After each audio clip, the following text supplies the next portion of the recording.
My conversation with Gali of HyperChange TV is coming up next. Taking over the world, electrifying the world, E4 Electric! Welcome to E4 Electric, your number one source of unbiased electric car news. If this is your first time here, go ahead and smash that subscribe button down there so you don't miss anything moving forward, but most importantly, become a part of this community. Okay, I really am excited to show you guys this conversation that me and Gali of HyperChange TV had at the Model Y unveiling. This is not the first time I met him in person, but as you know, when he became really kind of well-known in the Tesla community, when Elon Musk took quite a few questions from him that he crowdsourced from his audience, from the investors, and that's what he does. And if you guys want to check out his channel, I linked to it in the description of this video. But Elon had to snub a couple of analysts and hung up on them, and then Gali got to ask a lot of questions. Now, I was very critical of him for the questions he was asking. And I rarely regret saying much on my show because a lot of times it comes from my heart and very well thought out thoughts from my head. Even you guys may not agree sometimes. But that one I always felt kind of uneasy about. I kind of felt like I kind of directed maybe my frustration with Elon onto Gali, and so I thought, you know what, it would be great to have him on the show, not just to represent an opinion maybe a little bit different than mine, though I realize we don't have that many differences, but just kind of let him know that I regret kind of sort of making those comments, and do so publicly just like I did with my comments. I believe that's only fair, and I did that in my interview, but that's not what the interview is all about, by the way. There's quite a few interesting things that we were talking about, and the Model Y and the future of Tesla. I like this picture, actually. This is a screenshot that I took from one of his videos. I love his energy, by the way. Like, his channel has a lot of different cool energy. So yeah, and so before I show you that video, it's coming up just in a few minutes. I want to remind you guys that this video and this channel is sponsored by Accelerate Auto, the extended service contracts for all electric cars, including the Tesla Model S, up to 125,000 mile coverage, only $100 deductible, and specifically for you guys, my audience, you can grab $100 off discount code in the description of this video. Make sure to apply. It's free, but make sure that you figure out which state you're in, so you click on the right link. It's different because of different laws. Don't get me started. Anyway, exciting third-party solution that a lot of you have been asking about. So definitely go ahead and check that out. All right, without further ado, here's my conversation with Gali of HyperChange at the Model Y unveiling in Houghton, California last week. First of all, we just witnessed the Model Y unveiling. First impression. Really excited to see Tesla enter the CUV segment, the largest segment in the auto industry. 3.6 million CUVs sold in the US each year, growing 13%. So hugely opens up Tesla's addressable market. So I think that's super exciting.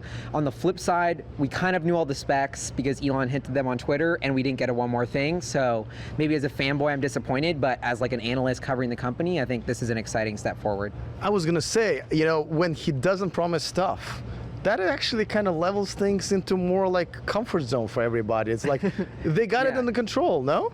Yeah, I mean, there was no like Elon-esque deadlines, like the Q4, or it seemed like fall 2020 for the Model Y. So it wasn't like anything. There was no insane deadline that I thought they couldn't hit. So maybe on the flip side, that's actually a good thing. Well, so the surprise was that there was no surprise, at this point, right? Yeah, exactly. Now, as far as I'm concerned, the biggest thing that I learned today is it was actually going to be a 7-seater. I don't know how they're going to do it, but it's going to be a 7-seater.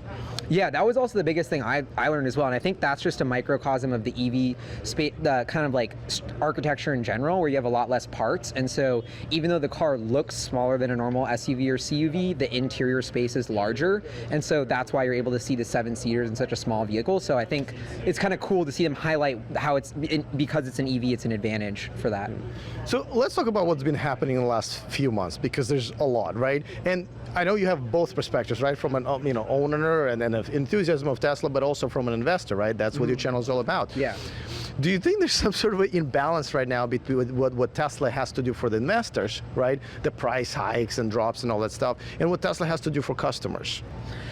Yeah, I think you hit the nail on the head, which is like the crux of why I'm concerned about Tesla, is because I believe it's like a tail wagging the dog situation where they're very they've committed to not raising capital, and because of that minor, like they don't have a huge cushion of capital they have, and that's forcing them to cut corners on the business, like cutting stores, then deciding not to cut stores, then the way they're firing it, like the stores cutting was essentially the third layoffs in 8 months, and so I'm worried that they're trying to appease Wall Street investors for the short term versus customers and long-term sort of stakeholders, and I think that'll be great in the short term but backfire long term, and so that's something that I wasn't reassured about with this event. And actually, I have one more thing on that, which is I think the biggest thing I would do with Tesla, besides a capital raise, would have been refresh the Model S and X with the 2170 cells, because I think that establishes Tesla, reestablishes their premium brand image, and additionally, like, could double the sales of those from 70 to 100,000 to like 150,000, an extra $1 billion or $2 billion in free cash flow that they need. And so it cements the brand, it gives them more cash flow, and that was the one more thing I was waiting on. And so, but we didn't get that. So I don't know why, maybe it's coming, but. Well, so let's talk about sort of Elon, and a lot of Tesla fans believe that he needs to be everything to the company, but a lot of people like me who kind of maybe have a little bit of a step back and look at it, and we're thinking like, well, maybe he can delegate things like maybe marketing or PR or even the CEO position and just be the front man. And what are your thoughts on that? Do you think he's okay in the role where he is, or do you think he might actually benefit from embracing what he's good at and maybe delegating things that he's kind of got him in trouble? Yeah, frankly, I think he is an excellent CEO and should stay in that role, but I think the C-suite middle management needs to be beefed up and improved. And specifically, something that I've noticed in the Tesla culture, which I think we all kind of notice, is like this fanboy thing. And so I worry that there's like this fanboy mentality even in Tesla's internal employee culture, and there's not like someone in the room to be like, let's think about closing our stores. Like, let's take a step back, Elon. What you say doesn't go immediately if it's, because like I think he's proven that like some of his rash decisions aren't wise. And so I think we just need like another adult in the room. But I don't think that means he should not be CEO. We need like a Gwen Shotwell for SpaceX equivalent for Tesla. And a lot of people have been saying that. It's easy to say. I think it's very, very hard to find. But I would bet Tesla's looking for that COO type, and I hope they find it. Now, the way a lot of people got to know who you were is that one time during the conference call, right, the earnings call, where Elon ended up hanging up on a couple of analysts and taking like a dozen questions for you. Well, two things. First of all, I was very critical of the questions you were asking, actually. But come to think about it, I do have to say that I kind of regret those comments, because I don't think you had 12 questions prepared or 10 questions prepared. You probably had one prepared, and then you had to roll prepared. it. Oh, really? Okay. Yeah, I was prepared. I felt prepared. Well, you were prepared to do 12. But I think the difference is that my focus is, I'm a very long-term investor, and so to me, product innovations and advances in the technology are what drives the fundamental value of my investment, and I believe a lot of shareholders echo that sentiment. And so that's why you saw long-term shareholders like ARK Investments applaud those questions, because it was really focused on the long-term value of the company. So I understand it's a very different discussion than what you'd expect from a Wall Street analyst who just has a different perspective, but that, like, frankly, I think that's a sorely needed balance on the call, is someone like me with a long-term focus, and that's why Tesla took questions on the next call, and now they've implemented in a partnership with Say, the ability for retail questions to get, retail shareholders to ask questions and vote on the top questions, because I think it just adds balance to the conference call. I don't think the whole conference call should be product-focused long-term questions like I gave, but I think it was missed and it was needed. Yeah. Oh, absolutely. But just wanted to say that because I rarely take things back, like my audience knows, but that one I actually would like to take back. But my bigger question about this is that, the calls that he did hang up on, do you think there were valid calls? So for me, that was probably the most important call of the year that he hung up with, was asking about the quality of the queue for the Model 3, because you can look at it many different ways. Like you just said, he's an excellent CEO. Do you think it was a mistake, and do you think that was actually a valid question? Like the boneheaded question? Yeah, the boneheaded questions. So my question to you is twofold, right? One, was it a good move as a CEO? Do you think it was a mistake? And secondly, do you think there was actually one of those two questions actually good question, asking him about the quality of the Model 3 reservation queue?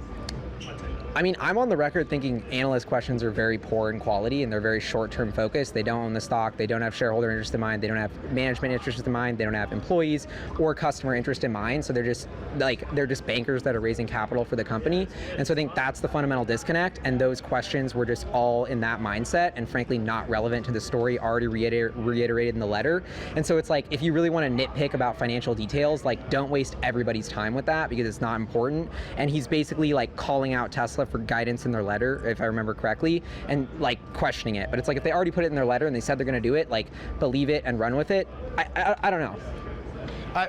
Well, go ahead. Yeah, that's. I don't know if that made sense, but that was my answer. No, listen. Any new opinion on my channel makes sense because that's what I want to do. All right. Well, let's say at the end of this year, right? If you were to rule the world, where would you like to see Tesla be in terms of their lineup, where they're at with their production, but also with the CEO, with Elon Musk being the CEO, and again, as we talked about, maybe delegating some of his responsibility. Where do you want Tesla to be at the end of the year? If there's one thing that I think Elon Musk should delegate and sort of take a step back from, it's communicating with investors in the press, or maybe have a filter there. Because I actually think everything else, I would raise money to have a bigger cash cushion. So I hope they do that, or maybe they actually just show very strong profitability and cash flow, and that gets them to a healthier financial position. But I also think just the communication and stories with investors and also with customers, like communication, I just think that's the problem with service, that's the problem with investors. Like that's the one thing I think they really need to focus on. All right, man. But I'm excited. I will say, like, I'm pumped for Tesla, and like, this is a huge deal. Them launching the Model Y, like, as bullish and excited as ever. But if I had to pick one thing for them to improve. All right. Well, listen, man. Thanks for talking to me. Please tell everybody where they can find you. If you don't know where they can find your channel, please tell them. And what can they expect from your channel as far as the coverage of Tesla is concerned, and electric cars maybe as well. Yeah. So my channel is called HyperChange TV. I'm documenting my investing journey, investing and following disruptive technology companies, making the world more sustainable. And so Tesla and EVs are at the forefront of that. But we also cover things like Amazon, Apple, sort of just anything in the HyperChange disruptive tech universe. Hey man, good to see you. I'm glad we finally got to talk, and hopefully we'll do it again. Yeah, thanks so much for having me. Absolutely, Yeah. Thank you. All right. Well, I'm first of all, I'm glad I was able to kind of get it off my chest and kind of let him know right there personally. But also, I enjoyed my conversation with him, and I hope he comes on the show more.